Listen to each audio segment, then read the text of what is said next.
राष्ट्रीय बीज निगम किसानों की सेवा में हमेशा ही तत्पर रहता है। हमारे द्वारा विभिन्न प्रकार की फसलों के बीजों का उत्पादन किया जा रहा है। आज के समय में लगभग 60 फसलों के 600 किस्मों का उत्पादन कर रहे हैं और हम खाद्यान्न, दलहन, तिलहन एवं चारे की फसलें और सब्जियों के बीजों का उत्पादन कर रहे हैं। आने वाले खरीफ सीजन के लिए अभी से हम सीड की प्रोसेसिंग कर रहे हैं। धान और हाइब्रिड धान दोनों तरह के बीज हम उपलब्ध कराएंगे किसानों को। इस बार हम एक अलग से फिलीपींस से एक धान लाए हैं जो कि बहुत अच्छी उपज देगा, उसकी पूरी तैयारी है। उसके साथ में हम मक्का के हाइब्रिड 3-4 वैरायटी जो है बहुत अच्छी जिनकी पैदावार है, लगभग 10 टन तक की पैदावार आ रही है, उसको भी हम अभी उत्पादन कर रहे हैं। दलहन में मसूर, दलहन में खरीफ में मूंग और उड़द विशेष ध्यान दिया जा रहा है। मूंग की जो छोटी अवधि की जो प्रजातियां हैं उनके बीजों का उत्पादन किया जा रहा है। चारे की फसल पे विशेष ध्यान दे रहे हैं क्योंकि जो जानवरों के दूध के उत्पादन में अच्छी किस्म का चारा उत्पादन के लिए किसानों को हम एक अच्छे मूल्य में, क्योंकि उचित मूल्य है, उसमें चारे के बीजों को हम ला रहे हैं मार्केट में। इसके साथ साथ हम जो है जो हमारा फार्मों पे जो क्रॉप का जो बच जाती है फसल का, क्रॉप रेजिड्यू जिसको हम कहते हैं, उससे भी हम सीरा मिला करके फॉडर ब्लॉक बना रहे हैं ताकि पशुओं को समुचित चारा मिल सके।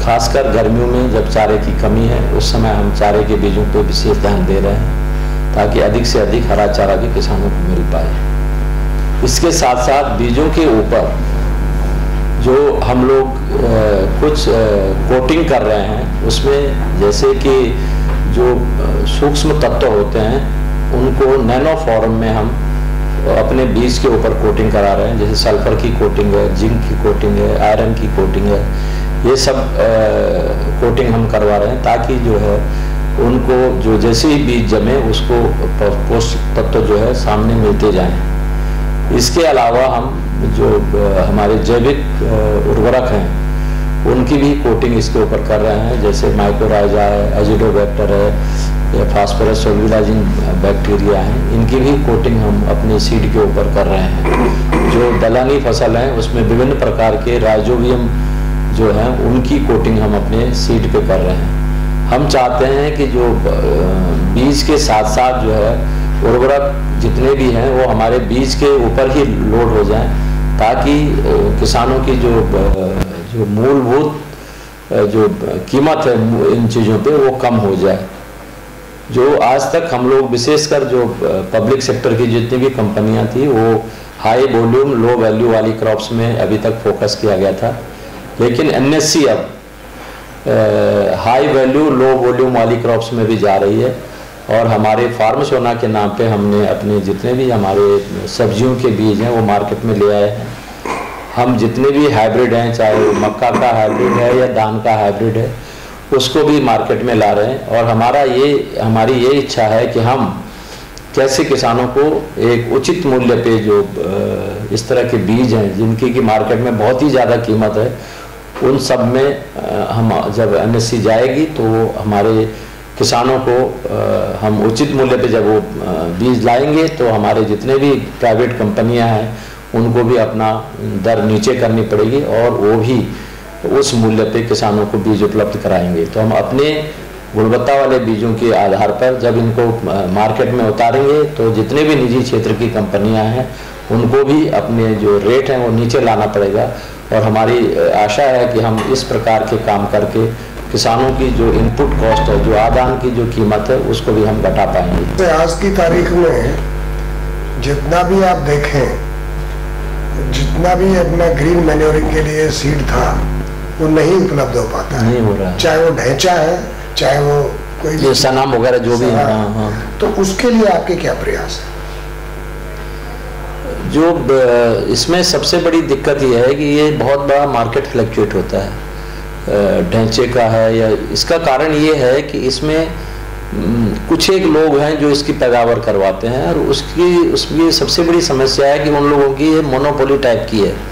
तो इसमें हम लोग, मैं अभी उत्तर प्रदेश में गया था, उस दिन मेरी वहाँ पे उनके प्रिंसिपल सेक्रेटरी से बात हुई थी, तो वो मुझे ये कह रहे थे कि मैंने कहा इसमें एडवांस प्लानिंग करनी पड़ेगी, क्योंकि इसकी कॉस्ट ऑफ प्रोडक्शन तो एक पर्टिकुलर चीज़ है।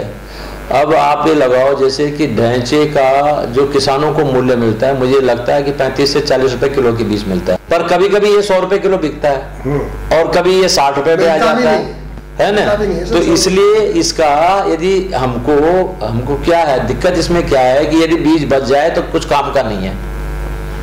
तो इसलिए यदि इसमें थोड़ा सा टाई अप हो जाए, जैसे उत्तर प्रदेश वाले बोल रहे थे कि हम अगले साल के लिए आपसे 15,000 क्विंटल का टाई अप कर लेते हैं, तो मैंने उनसे कहा कि मैं आपको 60 रुपए में दे दूंगा, तो जो आपके वो खरीदार किसान हैं उनको फायदा हो जाएगा यदि हम एडवांस, क्योंकि मैं उनका 40 रुपए में या 50 रुपए में उसमें खरीद लूंगा। प्राइवेट वाले 300 रुपए किलो तक बेच रहे हैं अपना बीज। हमने इसको डिसाइड कर लिया कि हमने 150 से नीचे ही रखना है। तो आने वाले समय में आप देखेंगे जो हमारे हाइब्रिड होंगे वो 150 रुपए किलो मिलेंगे किसानों को, और जब हमारे हाइब्रिड में उतना ही दम होगा, हमारी वही क्वालिटी होगा, वही पैकिंग होगी, क्योंकि पैकिंग से भी किसानों में बड़ा दिक्कत आ रही थी हमें कि हम जो है थैली में रखते थे कपड़े की और वो लोग वो प्लास्टिक की थैली में। तो अब हमने वो भी उनको जो डिजिटल पैकिंग है वो डिजिटल पैकिंग बना ली है और ये अब आपको 150 रुपए में मिलेगा। जैसे ही हमने मध्य प्रदेश में कई जगह हमने अपने डिमोन्स्ट्रेशन भी लगा लिए और किसान कह रहे हैं कि बहुत अच्छी यील्ड आ रही है इनकी, तो अब उनके बल पे हम अगले सीजन से 120 से 150 के बीच डिफरेंट वैरायटी जो है हमने कोयम्बटूर की हो, चाहे वो लुधियाना हमारे मेज रिसर्च इंस्टीट्यूट की है, चाहे वो अल्मोड़ा की है, ये सब अब मार्केट में, और फिर इनको ब्रांड नेम दे करके लॉन्च करेंगे।